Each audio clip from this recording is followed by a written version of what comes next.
Residency applications just changed, and many people are calling it a win for applicants, but they're wrong.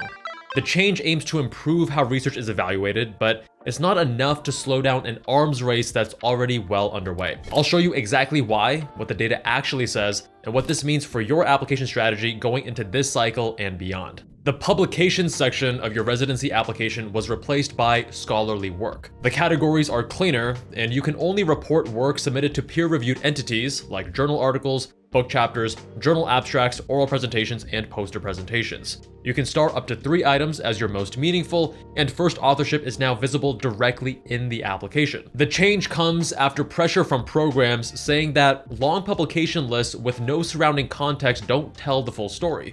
One research project could appear 4 separate times across an application, as an abstract, a poster, an oral presentation, and finally a manuscript. The new section tries to force a narrative around what you did, your role, and how it's connected to your future career. The change aims to slow the rapid increase in the average number of research items across all specialties, especially in the most competitive areas like neurosurgery, where the average has risen above 37. But will simple changes to the application reporting have a meaningful impact for med students? Some people argue yes, but they're not seeing the full picture. To understand any of this, you have to go way back to when Step 1 went pass-fail. Without Step 1 scores, programs needed another filter for students. The other hard metrics, including Step 2 CK and research items, became all the more important. Neurosurgery went from 23.4 to 25.5 between 2020 and 2022. Dermatology moved from 19 to 20.9. Orthopedic surgery crept from 14.3 to 16.5. Meaningful increases, but pretty slight. Then Step 1 went pass-fail, and the pace changed dramatically. By 2024, neurosurgery had jumped to 37.4, an increase of nearly 12 items in just 2 years compared to only 2 in the 2 years before. Dermatology went from 20.9 to 27.7. Orthopedic surgery went from 16.5 to 23.8. We expect those numbers to jump again substantially when the new 2026 data is released later this summer. And if you want to see the most recent data yourself and also how it's changed over the years, not just for these 3 specialties, but for all specialties, check out specialtyrank.com. Now, while the arms race was already happening before Step 1 went pass-fail, that change just added more fuel to the fire. The AAMC's response was to redesign the section to prioritize quality over quantity. Now, renaming a section doesn't change what programs are looking for. In competitive specialties, volume plus quality has always been the expectation, and a structural update to how items are displayed won't shift that. A program director reviewing hundreds of applications is still going to notice the difference between the number of research items and the quality of those items. The star feature for most meaningful work adds some extra information, but it sits on top of the underlying count rather than replacing it. There's a second issue. Limiting the section to peer-reviewed work might not reduce pressure on applicants at all. It could actually concentrate pressure specifically onto peer-reviewed output, since that's now the only thing visible in this section. Students who invest real time in op-eds, policy work, advocacy, or medical humanities lose that visibility. It gets shuffled to another part of the application where program directors are much less likely to look. This doesn't slow the arms race down, it just makes it more difficult for applicants. And it's not just me saying this. The AMA formally responded to this change at their 2025 interim meeting by adopting a policy calling for equitable consideration of research, advocacy, service, teaching, and mentorship in residency selection. But to be clear, that's not a rule. Programs aren't required to do anything differently, so why would they? The AMA, the largest physician organization in the country, is going on record saying it thinks research is over-indexed and that these changes won't do anything meaningful to change that. Raising the bar on research fuels another issue. Not every medical student has equal access to research opportunities. Students at large, well-funded universities have resources and connections that students at smaller or less prestigious schools simply don't. Redesigning the section doesn't fix that. Instead, putting more emphasis on peer-reviewed output intensifies those disadvantages. And medical school is still 4 years. The curriculum hasn't expanded to accommodate all this research. Something is getting traded away. Clinical time, studying, or basic rest. And nobody is talking about what that costs students as future physicians. Competitive programs have been running their own internal scoring systems for years. Papers are weighted more heavily than abstracts and presentations.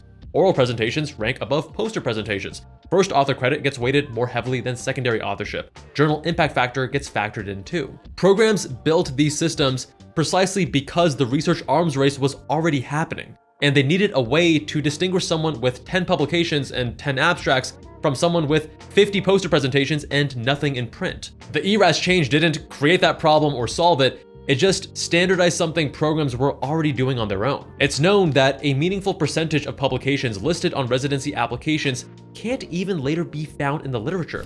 One meta-analysis of orthopedic surgery applicants found 20% misrepresented their publication record in some form. There's also a black market for authorship where students can pay to have their name added to a paper. When you turn research into a competitive checkbox, this is what you get. Low quality and AI-generated papers, they don't disappear. They get indexed, scraped as training data, and feed back into the ecosystem as research pollution. The arms race isn't just wasting students' time, it's actively degrading the quality of the scientific record. The research arms race is well underway, and I don't see this change making a meaningful impact on stopping it, because programs still have the same incentives. But we should cover the counter arguments. The AAMC's position is that program directors asked for it, plain and simple.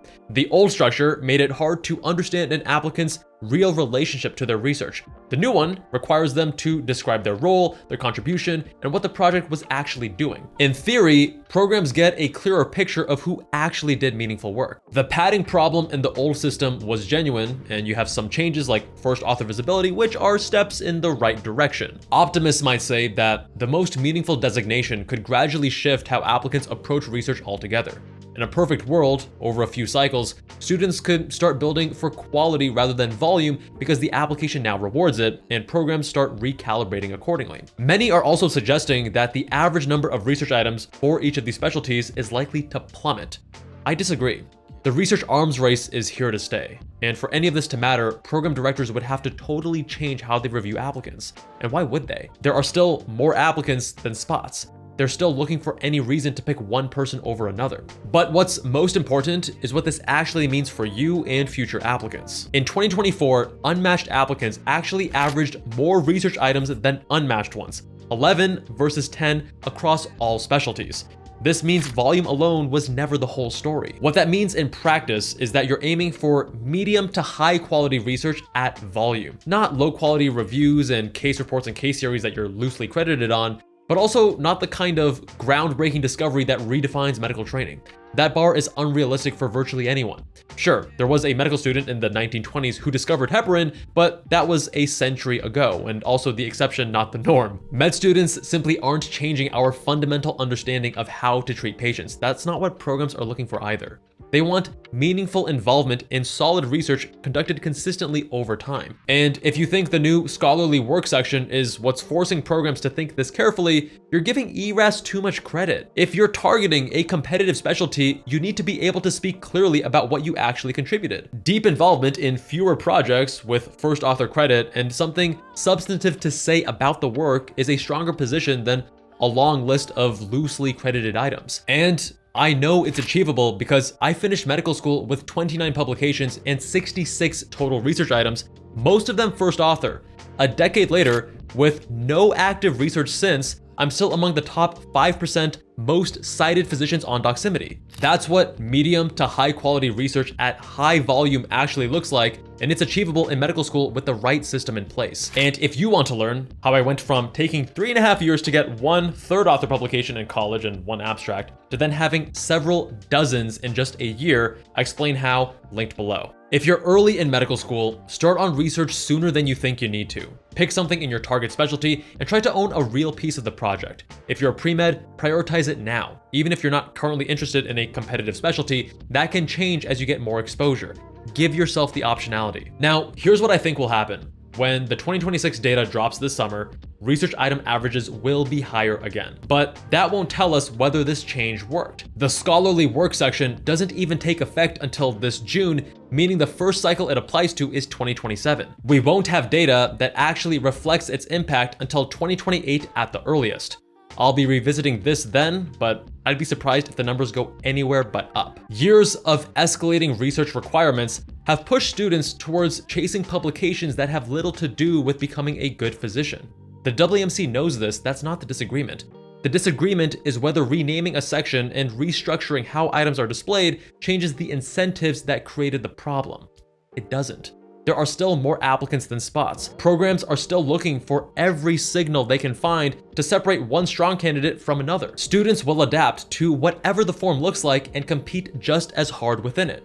The same issues happened when USMLE Step 1 changed to pass-fail. The intention was good, to reduce student burnout, but the outcome fell far short of the goal. Programs still need a quick and simple way to filter students. Dropping one metric shifted the emphasis to other areas, like research, and made Step 2CK higher stakes than ever before. We break down how Step 1 going pass-fail intensified an already ignited research arms race in our video right up here.